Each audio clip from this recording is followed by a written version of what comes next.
اکثر یہ سوال ذہن میں آتا ہے نا کہ کچھ مالیاتی لین دین جو آج کل بہت عام ہے، اسلامی اصولوں کے تحت آخر منع کیوں ہے؟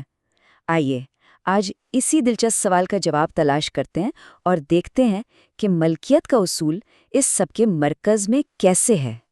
تو سوال یہ ہے کہ کیا کوئی ایسی چیز بیچ سکتا ہے جو حقیقت میں اس کے پاس ہے ہی نہیں؟ یہ سوال سننے میں تو بڑا سادہ سا لگتا ہے، لیکن اسلامی فائنانس کی دنیا میں اس کی جڑیں بہت گہری ہیں، اور یہی بات ہماری آج کی گفتگو کی بنیاد ہے۔ تو اس بات کو سمجھنا بہت ضروری ہے کہ اسلامی مالیات میں کسی چیز کی ملکیت اور قبضہ محض ایک کاغذی کارروائی یا کوئی چھوٹی سی تفصیل نہیں ہے، بلکہ یہ ہر شفاف اور منصفانہ لین دین کی روح ہے جو اس بات کو یقینی بناتی ہے کہ ہر سودا حقیقی اساسوں پر مبنی ہو، نہ کہ صرف ہوا میں کی جانے والی قیاس آرائیوں پر۔ آج ہم ان 4 اہم سوالات کے جواب ڈھونڈیں گے۔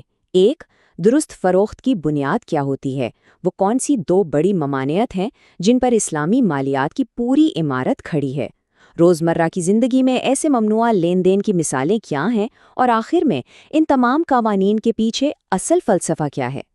اس سے پہلے کہ ہم ان چیزوں کی بات کریں جو منع ہے، آئیے پہلے یہ سمجھتے ہیں کہ ایک جائز سودے کی بنیاد کیا ہوتی ہے۔ آخر وہ کون سی شرائط ہیں جو کسی بھی لین دین کو صحیح یا درست بناتی ہیں؟ ایک فروخت کے صحیح ہونے کے لیے یہ 4 ستون لازمی ہیں۔ پہلا، ایک واضح معاہدہ جسے عقد کہتے ہیں۔ دوسرا، وہ چیز جو بیچی جا رہی ہے یعنی مبیع، اس کا موجود اور معلوم ہونا۔ تیسرا، ایک طے شدہ قیمت یعنی ثمن۔ اور سب سے اہم، چوتھا، اس چیز کا قبضہ یا حوالگی۔ اگر ان میں سے ایک بھی ستون کمزور ہونا تو سمجھ لیں پوری عمارت گر جاتی ہے۔ اب ہم ان 2 بنیادی اصولوں کی بات کرتے ہیں جو اسلامی مالیات میں تمام لین دین کے لیے ایک حفاظتی دیوار کا کام کرتے ہیں۔ یہ ہے ربا اور غرر، جن کا مقصد ناانصافی اور خطرناک غیر یقینی صورتحال کو روکنا ہے۔ قرآن کی یہ آیت بالکل واضح طور پر ایک لکیر کھینچ دیتی ہے۔ تجارت یعنی حقیقی خرید و فروخت ایک صحت مند معاشی سرگرمی ہے، بالکل جائز ہے، جبکہ ربا یعنی سود سختی سے منع ہے، اور یہی وہ بنیاد ہے جس پر اسلامی مالیات کا پورا فلسفہ قائم ہے۔ تو ربوا ہے کیا؟ سادہ لفظوں میں یہ قرض پر لیا جانے والا کوئی بھی ایسا اضافہ ہے جس کے بدلے کوئی حقیقی معاشی قدر پیدا نہ ہوئی ہو۔ یہ صرف وقت بیچ کر پیسے پر پیسہ کمانا ہے، اور شریعت اسے ایک غیر منصفانہ اور استحصالی منافع سمجھتی ہے۔ ذرا یہ موازنہ دیکھیں۔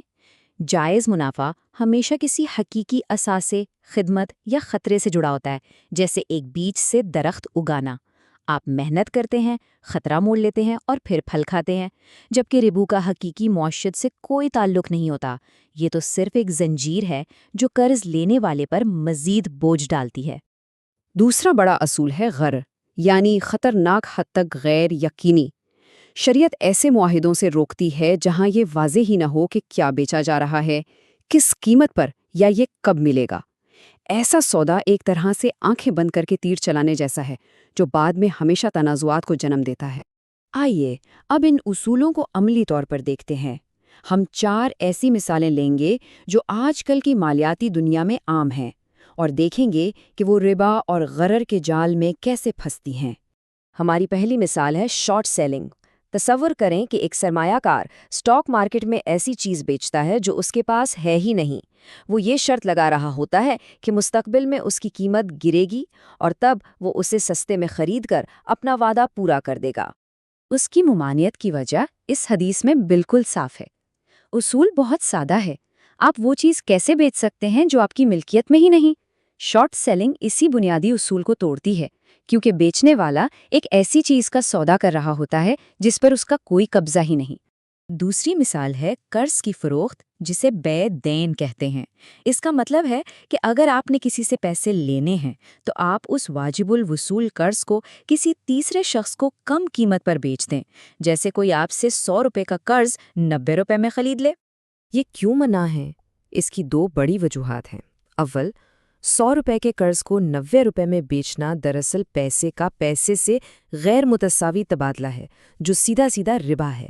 دوم، اس میں شدید غرر یا غیر یقینی ہے، کیونکہ خریدار کو یہ معلوم نہیں کہ اسے یہ رقم ملے گی بھی یا نہیں۔ یہ ایک خطرناک شرط ہے۔ ہماری تیسری مثال ہے بیع الکالی بالکالی، جس کا مطلب ہے ادھار کے بدلے ادھار۔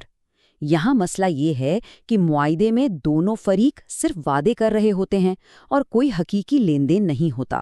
تصور کریں ایک پیسہ سودا جہاں نہ تو خریدار فوراً قیمت ادا کرے اور نہ ہی بیچنے والا سامان حوالے کرے، یہ تو صرف ہوا میں ایک معاہدہ ہے۔ چونکہ معاہدے کے وقت کسی بھی فریق نے کوئی حقیقی قدم نہیں اٹھایا، یہ لین دین غرر سے بھرپور اور خالصتاً قیاس آرائی پر مبنی ہوتا ہے، اور اسی لیے شریعت اس کی اجازت نہیں دیتی۔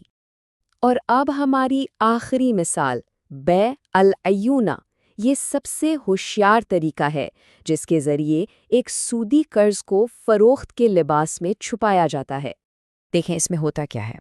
پہلے شخص الف ایک چیز شخص بے کو $12 میں ادھار پر بیچتا ہے، پھر فوراً ہی شخص بے وہی چیز واپس شخص الف کو $10 نقد میں بیچ دیتا ہے۔ اب نتیجہ کیا نکلا؟ وہ چیز تو صرف ایک بہانہ تھی۔